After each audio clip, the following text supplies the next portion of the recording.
एक समय था जब कश्मीर में एक मुहिम चालू हुई थी कि पंडितों कश्मीर छोड़ो।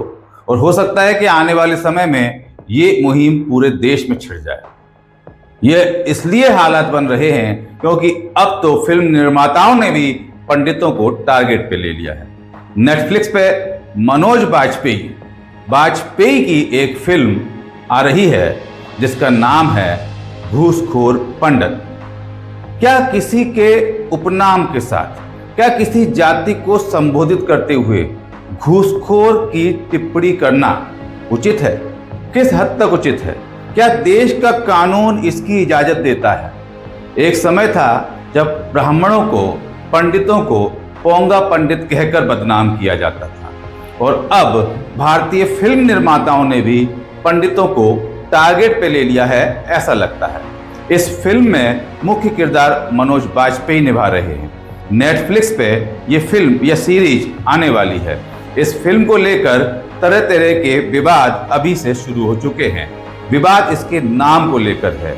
नाम है घूसखोर, और घूसखोर तो इस देश में कोई भी हो सकता है। आप भी हो सकते हैं और मैं भी हो सकता हूँ। किसी के जाति को संबोधित करके यह नाम इस फिल्म को दिया गया है। घूसखोर पंडित नाम से फिल्म बनाई गई है। और सबसे बड़ी बात है कि इस फिल्म को किसी तरीके से भी सेंसर में ऑब्जेक्ट नहीं किया गया है।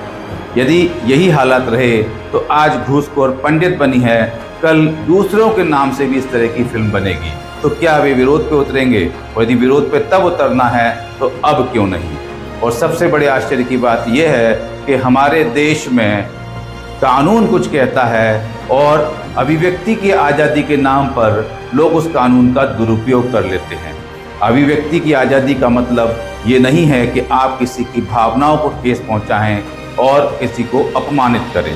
यह पूरा के पूरा एक जो टाइटल है फिल्म का, घूसखोर पंडित, ये पूरे के पूरे ब्राह्मण समाज को अपमानित करने वाला है।